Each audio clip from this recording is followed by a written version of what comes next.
And welcome everyone. Thank you very much for joining me on my pre-match build-up. The Reds are against Salzburg yet again. The last game against Manchester City. I'm joined by two very special guests, good friends of the channel, and absolutely quality people. Ivan, thank you very much for joining me, mate. Evening. How have you been? I'm good. How are you? Yeah, not too bad. Great to be on. Thanks. Yeah, I'm excited for all of us. I just can't wait to go. I think it's 10 days to go now until Premier League action, and then we can get deep stuck into it, really. But Connor, from the COP Council, thank you very much for coming on, mate. Appreciate it. Thank you for having me on. Again, the season's coming thick and fast. And yeah, bring on the game. I think, City next week? And then we're back underway. So exciting times. Yeah, 100%, mate. But Ivan, we'll go straight into, obviously, team news in reality. Obviously, Alisson Becker has not featured again. Is that going to be a concern for you, as well as going into this game, but potentially going into the City game? I think it is. I think he was one of our best players last year. Himself, Van Dijk and Salah. Like, if you look at the games, the one-on-ones that he stopped goals in games that we won 1-0 or by a goal, there must have been 5 or 6 of them. He was absolutely incredible. I think he'd be a huge loss. Now, I don't mind if he doesn't play tomorrow. I don't mind if he doesn't play on Sunday against City, but he's our number one, and he's as crucial to the team, I think, as Van Dijk is. So a big loss if he wasn't to start the season. Yeah, 100%, miss. Follow on what Ivan said there, Con. It's as Ivan said, he was so big, Alisson, the back end of the season. But we spoke about all of us. We need to start this Premier League campaign very strong. I mean, that's something that we didn't do last year. I think we picked up a couple of draws. We all know the games never. And what I love about Kelleher, if he is to start the Premier League campaign, his ball distribution is absolutely phenomenal, and it's so obvious that he's learned so much of the coaching, goalkeeping coaches, John Atterberg, and but most importantly, Alisson Becker as well. Yeah, 100%. I think that, of course, it would be a huge miss for Liverpool. As Ivan said, Alisson Becker was up there for sure for Liverpool's best player last season. Saved us a number of times, but we've been fortunate over the last year, or even 2 years really, in having a number 2 in Kelleher. We've seen plenty of years where we've had bad keepers. Let alone 2 decent ones now. And again, it just goes to show that, the whole atmosphere around Liverpool goalkeepers at the minute is very positive. You've got Harvey Davis at the minute in pre-season, looking very, very impressive in distribution and in handling and so on as well. Adrian looks decent, if you want to say. Oh, you've just triggered the whole of the Liverpool fan base. No, but he does. He looks ready, doesn't he? If he is called upon. But again, you'll hope that Ali will be fit and available for Fulham. Again, it wouldn't matter for me if he was to miss. Of course, well, he is going to miss tomorrow's game against Salzburg and City, as long as he is, fit and ready for that Fulham game. For me, that is all I care about. As long as he is fit, sharp, and ready for the start of the season, and maybe then throughout the weeks, and that hopefully will get him up to proper match fitness. But yeah, for me, if Kelleher was to be called upon, I'd be more than happy to have him in, because you don't have that fear factor with him in goal. He's just he does the basics well, and the distribution helps on top of that. Bobby Firmino as well, just looking here, he did resume on the bike. Ivan and chat as well at home. Team selection will be, and obviously case in points, as Connor said there, we've got the Strasbourg game, if Alisson does need that to get a couple of minutes as well. I think that's one that does go under the radar, because we're playing so quite close anyway in proximity in terms of the games. But Ivan, in terms of team selection, I'm going into this game, don't know how Chaff feels as well, and Connor and you, mates. It's important that we do have a stable team selection going into Manchester City game. Do you foresee Jurgen Klopp going half and half in terms of team selection, or do you think it'll start from minute 1 with give the lads about 50, 60 minutes, quite a large portion of the game to the main 11 to 12, 13 players?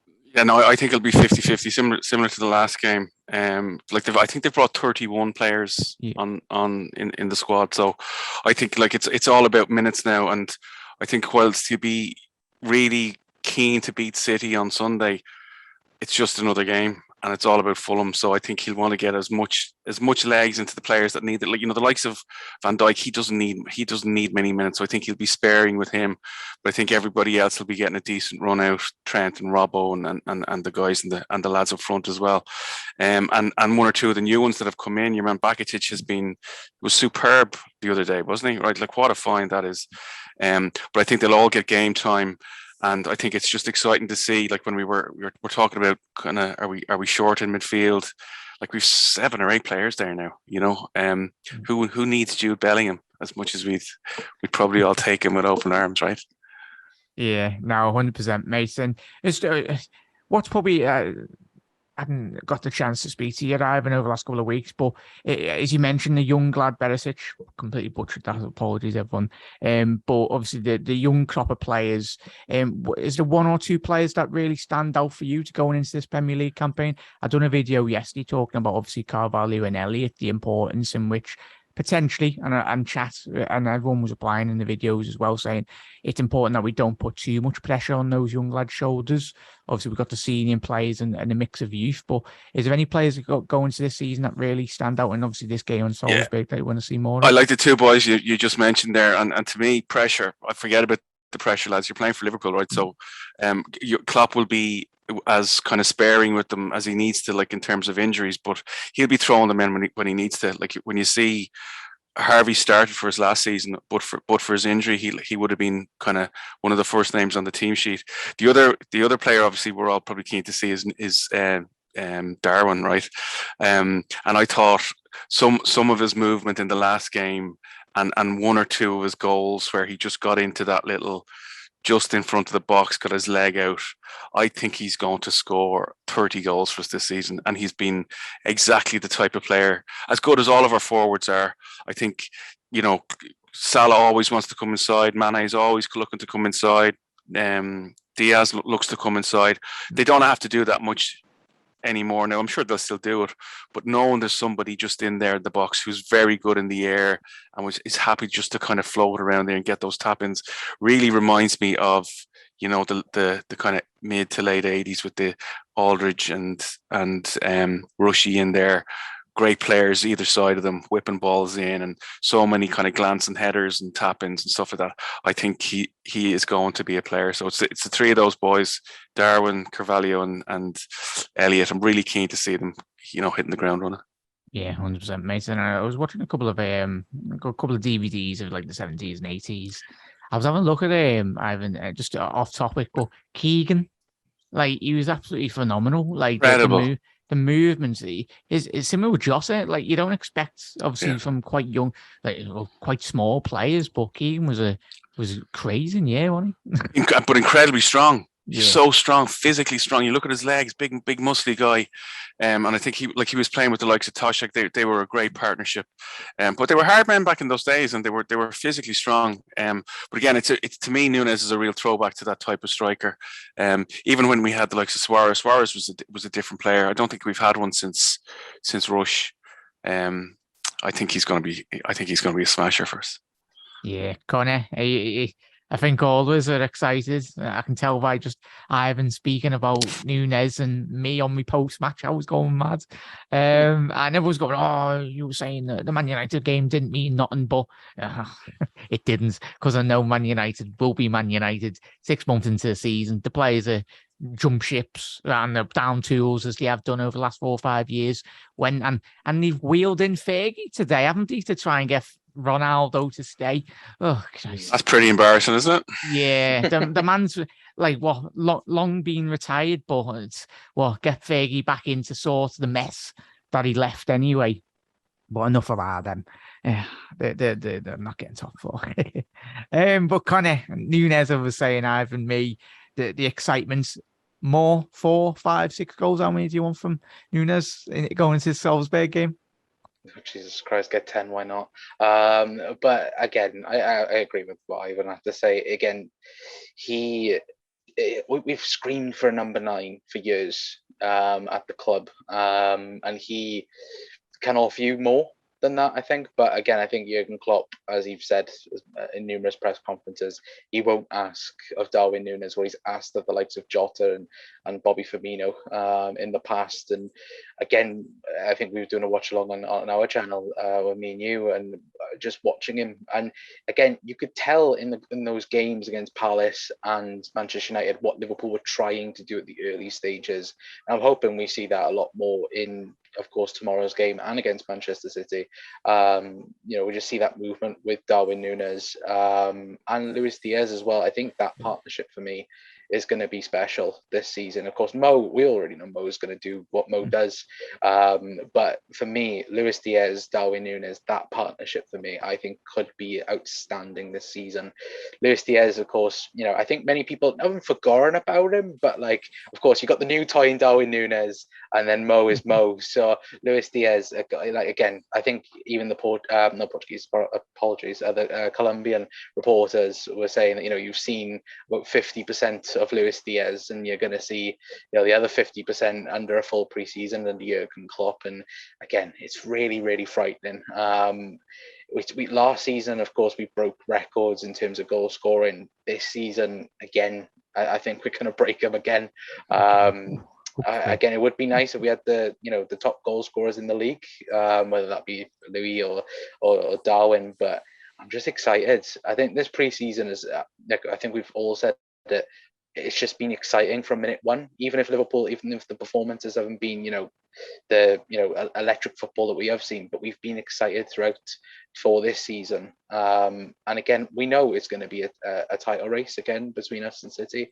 And hopefully, we've pushed that extra mile now. Again, the last time we lost the Champions League final, we went on and done what we done. So, maybe Darwin get about 50 goals this season, and we can march on to that title. Yeah, that would be absolutely fantastic. And there's a lot of positives in the lads as well in chat. We're just so blessed to watch these lads week in, week out. And we I think over the last couple of years, Ivan, would you say we've got used to winning? And sometimes the fan base, and even me including, all of us really, that we take it for granted. And obviously time will tell in the next 5 to 10 years where Liverpool will find themselves. But it's unrivaled. Obviously, everyone will say, oh, you haven't got the trophies to show for it. But I think when we look back on this period now, both Manchester City and Liverpool are two of the best Premier League era teams as well. But they've been absolutely madness.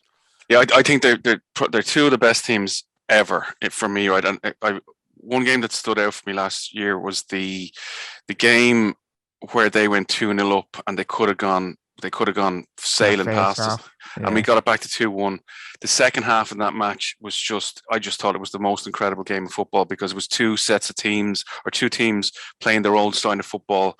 City happy to kind of pass it around at the back and just look for the break, and Liverpool just constantly pressing them high. It was just incredible. But like, you guys are younger than me and some of the other guys.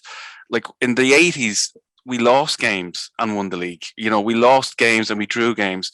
We've normalized this now level of 100 points, 101 points, no defeats or one defeat. That's just crazy. It's just crazy. Like, it's the consistency level is just phenomenal.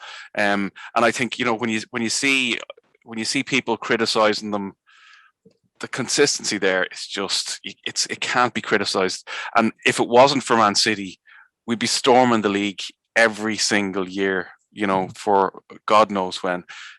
So both teams have taken it to a new level. You can see that with the distance between ourselves and Spurs and Arsenal and United and whomever else. But we've normalized it, and to me, I know we kind of joke about it sometimes, but the journey to the end is as exciting as getting to that final. The football was just incredible. Some of the games were just phenomenal. And I think the other thing that Conor was saying, like, the squad is frightening when you look at it. It's scary, and with the players that they brought in. And I think we create so many chances.